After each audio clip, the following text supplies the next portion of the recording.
Buenas tardes, mi nombre es Luis Fernando Codina. Voy a presentar en esta ocasión la práctica 4, 5 y 6, que son transistores bipolares, y en esta ocasión vamos a ver el transistor 2N2222.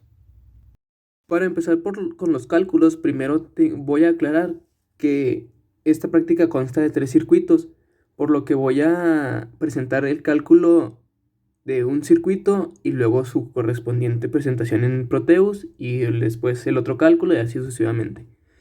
Antes de todo tenemos que tener en cuenta que en los siguientes circuitos tenemos que sacar un valor beta, el cual no se nos proporciona, pero lo podemos sacar investigando en internet. Dependiendo de los datos que nos otorgue el profesor, vamos a sacar la beta que más nos favorezca según las condiciones. Tenemos que recordar que esta beta, según los cálculos que nos dio el profe, vamos a tener apuntada que va a ser esta de aquí, de 100 a 300. Entonces usaremos la más conveniente, el valor medio, que son 150. Esto lo anotamos para el posterior cálculo que vamos a hacer. Vamos con el circuito número 1. Antes de esto, tenemos que aclarar que este circuito se tiene que resolver con las leyes de Kirchhoff para poder sacar los valores. Entonces, este circuito nos lo da el profesor junto con ciertos datos, estos aquí presentados. Entonces, sabemos que la IC va a ser igual a 40 mA, el voltaje de colector emisor es igual a 10 volts, la beta que previamente encontramos en internet son de 150 y el voltaje de base emisor es 0.7. Ahora sí, tenemos que generar dos ecuaciones. Estas dos ecuaciones se generan de la siguiente manera. Agarramos un camino y agarramos otro camino. Entonces, para el primer camino, que es el de color rojo, vamos a darle la ecuación número 1. BCC, que es lo que entra, pasa por la resistencia RB, que a su vez se multiplica por la intensidad, la corriente E y B, para sacar el voltaje. Se le suma al final el voltaje de base emisor, que es el de salida. Para la ecuación número 2, que es en verde, tenemos que BCC pasa por la resistencia RC y pasa por la intensidad IC. Entonces estos se multiplican por leyes de Ohm para tener el voltaje. Después de esto sigue para sumársele el voltaje del colector emisor. Ya teniendo estas ecuaciones, sacamos la intensidad B. ¿Cuánto va a ser? Va a ser IC sobre beta, que ya lo teníamos IC en los cálculos, en los datos que nos había dado el profesor, que era 40 mA entre la beta que encontramos en internet, 2.66 por 10 a la menos 4 amperes. Tenemos que hacer una consideración para poder sacar los cálculos posteriores en base a esta. Vamos a tener que RC va a ser igual a 1 kilo ohm. Eso es por nuestra consideración. Ahora sí, ya teniendo esto, vamos a despejar los cálculos, los valores que tenemos en la fórmula número 2, que es esta. BCC es igual a 1 kilo ohm, que ya sabemos que es RC, por 45 miliamperes, que es la corriente de IC. Se le sumamos los 10 volts, que es el voltaje de colector emisor, y nos da un valor de 50 volts. Ese va a ser el valor de la fuente que le vamos a dar a nuestro circuito. Ya teniendo este valor, que es de BCC, nos vamos a la primera ecuación.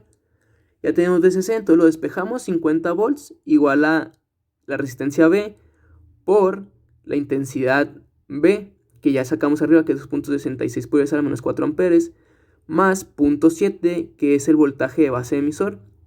Por lo tanto, en el despeje concluimos que la resistencia B va a tener un valor de 184.87 kilo ohms. Vamos a presentar esto de circuito en Proteus para ver si los cálculos teóricos coinciden con los cálculos prácticos. Muy bien, aquí tenemos el circuito número 1. R5 equivale a nuestra RC, R4 es nuestra RB. Aquí tenemos el transistor, que es el voltaje colector emisor, todo aterrizado a tierra. Entonces, vamos a ver si los cálculos coinciden.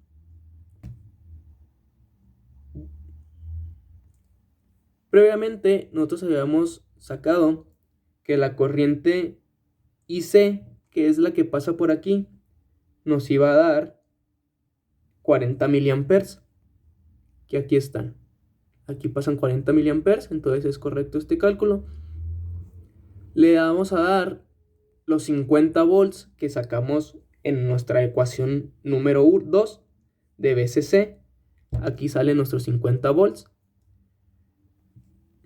En la resistencia número 4, que es nuestra RB, sacamos que por ahí pasaba, por este camino, pasaba la corriente IB. Nosotros sacamos que eran 2.66 por 10 a la menos 4. Nos da 0.27, que es miliamperes.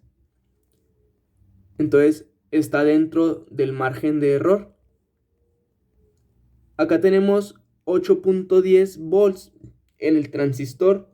Nosotros teníamos que nos tenía que dar 10 volts, pero por las consideraciones que hicimos y los cálculos previos, nos da 8.10, que es un valor aceptable dentro del margen de error que el profesor nos permitió.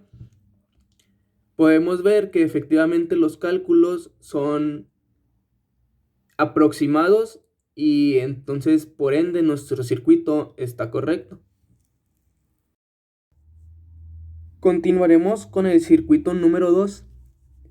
Aquí tenemos nuestro circuito que el profe nos proporcionó, salvo que a este le vamos a agregar una resistencia en el emisor llamada RE.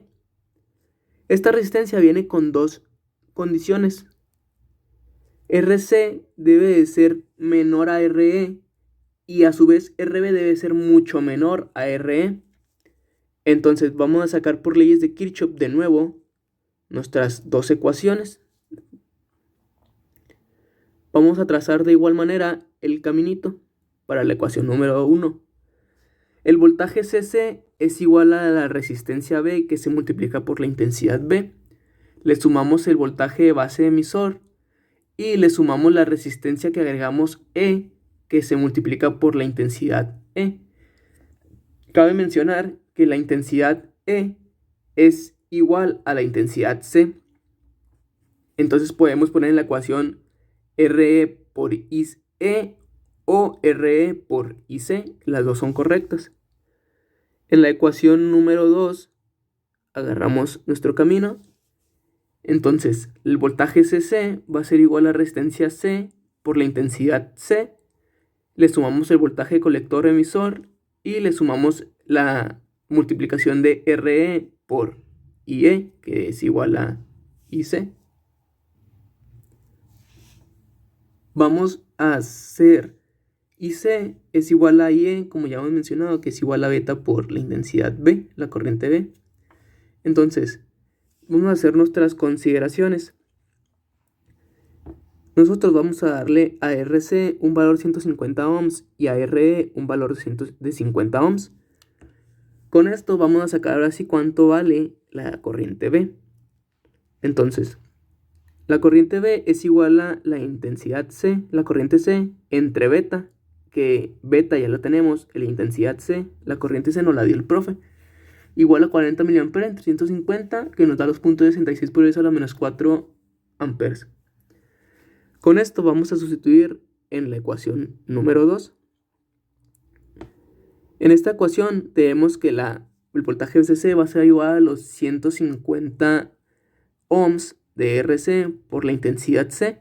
Le sumamos el voltaje colector emisor, que son 10 volts, más 50, una multiplicación de 50 por 40 miliamperes, que son RE por IE o IC. Esto nos da igual a 18 volts. Con estos resultados podemos pasar a la ecuación número 1. Ya tenemos el voltaje de VCC, entonces sustituimos 18 volts va a ser igual a la resistencia B por 2.66 por 10 a la menos 4 amperes, le sumamos los 0.7 volts de VB, de voltaje de base emisor, y lo sumamos por la multiplicación de 50 por 40 miliamperes, que son RE por IE o IC.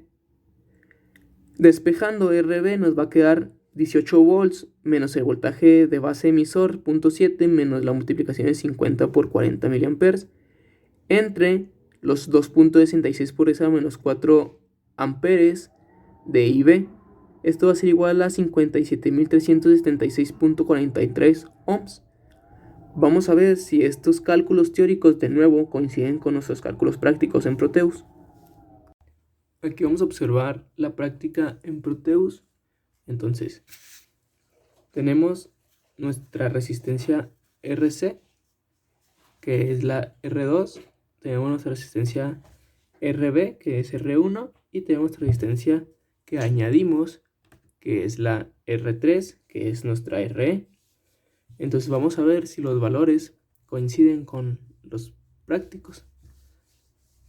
teóricos, perdón. Entonces, en R1, que es nuestra RB, habíamos calculado que íbamos a poner resistencia de 53.376.43 ohms. Nuestra R2 habíamos visto que era RC, y nuestra RC teníamos la consideración de 150 ohms. Nuestra RE, la que agregamos, habíamos calculado, habíamos dado una consideración de que fuera de 50 ohms. Entonces vamos a ver si los cálculos nos dan como lo habíamos hecho en teórico. Entonces, aquí podemos ver que efectivamente la corriente IC es de 0.04 amperes, y es igual aquí abajo. Aquí es lo que habíamos dicho, que IC era igual a IE, entonces podíamos poner cualquiera de los dos términos. Vemos también que tenemos nuestra IB de 0.26 miliamperes, y también podemos ver cómo en el voltaje de colector emisor tenemos nuestros 9.54, ya se acerca muchísimo más a los 10 volts que teníamos al principio.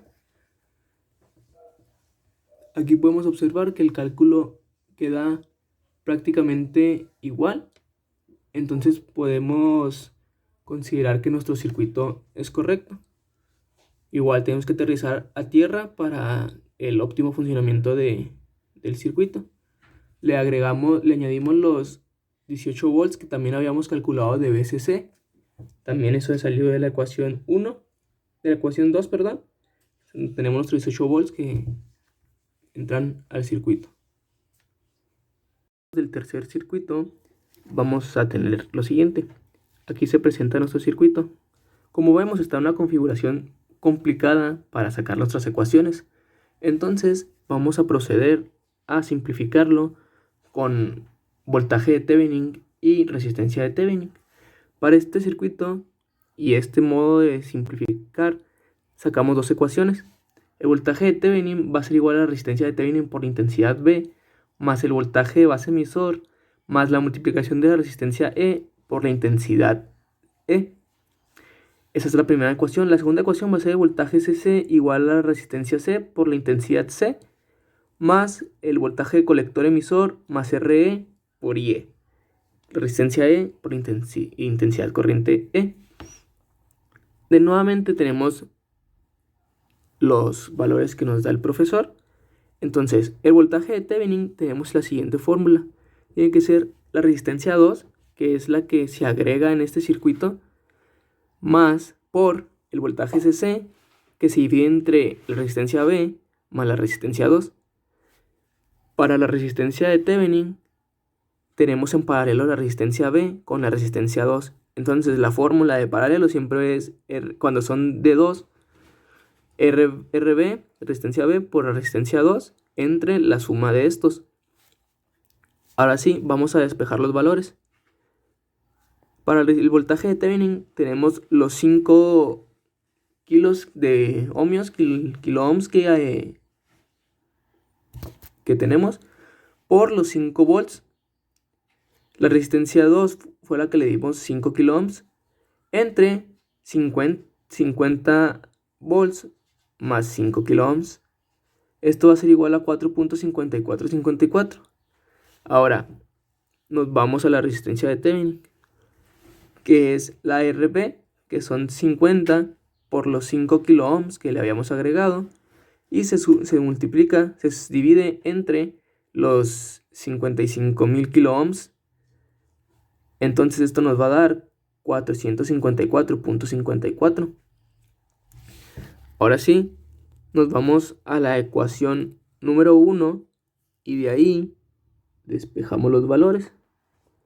Entonces, RE es igual a el voltaje de Thevenin, que es 4.5454, menos la resistencia de Thevenin, que es 454.56, por la intensidad B, que ya lo habíamos sacado en cálculos posteriores, que es 2.66 por 10 a la menos 4, menos el voltaje de base emisor de 0.7. Esto nos va a dar 65.8540 ohms. Ya tenemos nuestra resistencia E. Ahora vamos a sacar nuestra resistencia C. Todo esto en la ecuación número 1 lo tenemos que dividir entre 40 miliamperes. Ahora sí, vamos a ver cuánto es nuestra resistencia C en la ecuación número 2. La despejamos justamente aquí.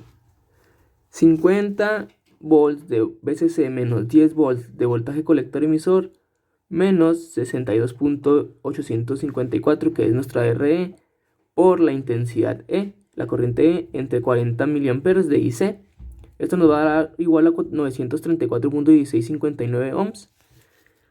Ahora sí, vamos a ver si nuestros cálculos en Proteus son similares. Tenemos que tomar en cuenta que también hay restricción de que RE tiene que ser menor a RC y RE tiene que ser mucho menor a RB. Y como vemos aquí arriba en los cálculos, sí se cumple. Vamos a Proteus. Vamos a ver nuestro circuito por partes. Aquí tenemos los 50 volts que habíamos calculado desde el principio. Entonces, R6, aquí está nuestra RC, va a ser 934.16, que fue lo que calculamos en la ecuación número 2. Nuestra R7 equivale a nuestra RB. Le vamos a dar los 50 kilo ohms que ya habíamos calculado, que ya habíamos dado. Ahora, bajamos en el circuito y tenemos nuestra R8, que es nuestra R2 de 5 kilo ohms que ya habíamos considerado. Y tenemos nuestra R9, que es 65.854, que también habíamos calculado en la ecuación número 1. Entonces, vamos a ver si los cálculos coinciden.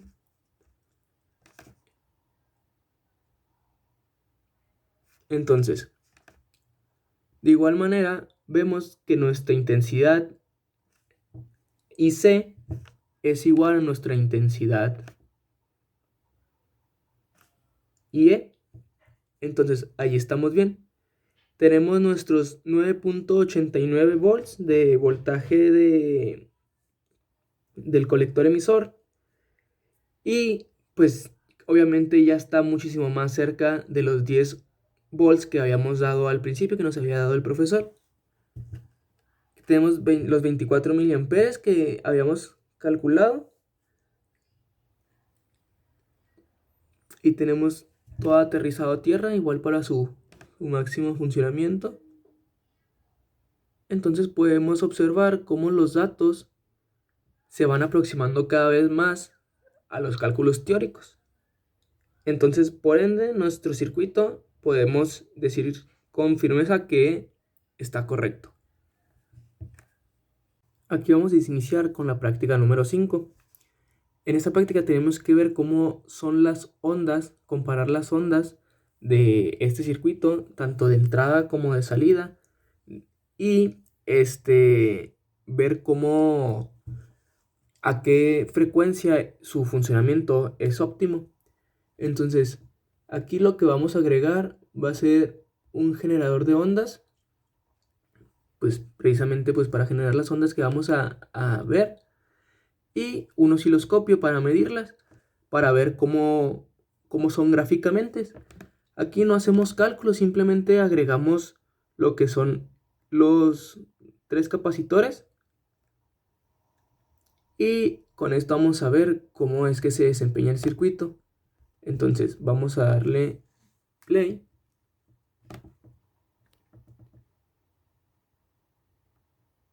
Para que el circuito nos dé esto. Ok. Ahora vamos a ver cómo es que funciona nuestro circuito.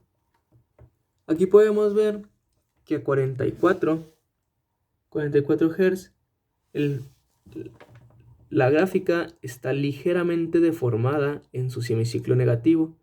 Entonces vamos a bajar nuestro rango de frecuencia y vamos a ver que de 0, podemos ver cómo aumentamos de 0 hasta 12, podemos ver que se sigue desempeñando pues bien, no óptimo, pero bien.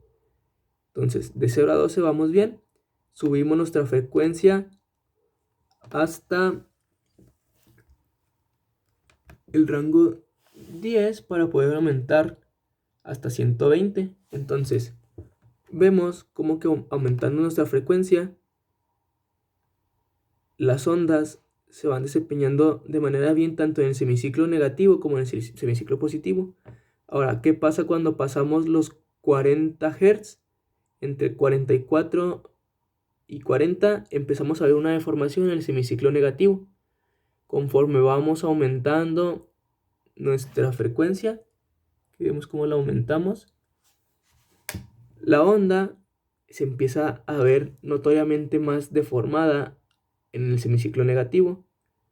Seguimos aumentando los hertz, la frecuencia, hasta darnos cuenta que entre 100 y 110 el semiciclo positivo empieza a deformarse.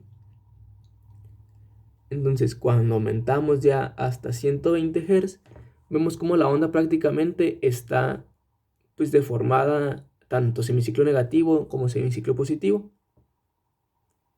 Entonces esto nos lleva a concluir que nuestro circuito funciona óptimamente con frecuencias medias, tanto ya que si volvemos a la frecuencia baja, podemos ver que se desempeña bien, pero no se desempeña óptimamente. En frecuencias medias, tanto hasta los de 0 a 40 Hz, está funcionando óptimamente, sin deformaciones en el semiciclo negativo ni semiciclo positivo, y aumentando de 40 hasta 100, vemos cómo se deforma el semiciclo positivo, y de 100 a 120 Hz vemos cómo se deforma el semiciclo positivo. Cabe considerar que el voltaje de entrada siempre va a ser 1.2 volts para tener la correcta comparación que haremos en la práctica número 6 de nuestras gráficas para el voltaje. Entonces van a ser 1.2 volts siempre para poder tener la correcta comparación de la entrada que está en amarillo como de la salida que está en verde. 6 vamos a tratar de graficar los valores que nos dio nuestro osciloscopio. Vamos a tener de este lado nuestro voltaje de entrada. Ya hemos aclarado que van a ser siempre 1.2 volts, pero como solo vamos a medir cómo se comporta en el semiciclo positivo, entonces vamos a dividirlo entre 2 y nos da 0.6 volts. Muy bien, nosotros sacamos esta relación porque el voltaje de entrada siempre va a ser el mismo, que era el amarillo, que ya hemos visto. El de salida, que era el verde, es el que va a estar variando con la frecuencia. Entonces, De este lado podemos ver que la frecuencia varía de 1, a 2, a 4, a 6, a 10 Hz, así sucesivamente, hasta los 2 MHz. Entonces, vemos que cuando tenemos un Hz, el voltaje de salida nos va a dar 0.31, 2 Hz, 0.83, 4 Hz, 1.75, 6 Hz, 2.5, 10 Hz, 3.4, 18 Hz, 4.7, 40 Hz, 7.9 y 100 Hz nos va a dar 15.5. Ahora, aquí es donde tenemos que tener cuidado, porque cuando llegamos a los 500 Hz, pasamos de 15.5 volts de salida a 11.5. Entonces, ¿qué quiere decir? Que nuestro voltaje de salida empieza a reducirse. Es lo que estábamos viendo. En este punto, en el punto de los 15, de los 11 y los 15, vemos aquí son los 15.5 y aquí es cuando se empieza a deformar en los 11.5. Entonces, vemos que nuestro funcionamiento óptimo ya lo habíamos visto gráficamente, bueno, en el osciloscopio en la práctica, que hasta los 100 era donde entregaba nuestro mayor voltaje de salida. A partir de los 500 Hz ya vemos cómo el valor siempre, bueno, tiende a 11 y luego tiene un ligero cambio aquí a 12. Entonces, como redujimos el voltaje de salida de 15 a 11.5, entonces ahí podemos concluir que nuestro circuito deja de funcionar. Con esta gráfica de este lado, vamos a sacar una relación. Con esa relación vamos a encontrar la ganancia. Entonces, con 0.31 volts de salida y a una frecuencia de 1 Hz, tenemos 0.51 de ganancia. Así sucesivamente vamos aumentando 1.38, 2.91, 4.16 y volvemos a lo mismo. 25 es nuestra ganancia mayor, es donde el circuito nos entrega la máxima ganancia. Ahí está funcionando correctamente, se está desempeñando óptimamente en su mayor punto, en su estado, en su mejor estado. ¿Qué pasa cuando pasamos a los 500? Baja la ganancia a 19 y posteriormente empieza a bajar, a bajar, a bajar, a bajar. Entonces todo este pedazo podemos considerar que dejó de funcionar el circuito, es cuando se deforma nuestra onda. Esas tablas que habíamos sacado con los valores, los vamos a graficar. Entonces, aquí es donde podemos ver que de 1, 2, 4, 6, 10 Hz hasta 100 está funcionando pues bien. Podemos ver que en 100 es cuando tiene la máxima ganancia, es cuando el circuito está en su pico más alto y nos entrega la máxima ganancia. Vemos que de 1 a 40 tenemos un funcionamiento no óptimo, entonces no es lo que queremos de este circuito. Y de 500 en adelante vemos como la línea, la gráfica se empieza a hacerse recta, entonces ahí ya nuestro circuito dejó de funcionar. Es por eso que podemos concluir que exactamente en 100 está nuestro máximo desempeño del circuito. Entonces, como conclusión final, es que nuestro circuito funciona óptimamente. Aquí podemos, ya lo había mencionado antes, pero ahora esto lo aclara, lo hace oficial, que nuestro circuito funciona óptimamente a frecuencias medias y no funciona como queremos a frecuencias altas ni frecuencias bajas. Esto es todo por mi parte, espero haya sido de su agrado y muchas gracias.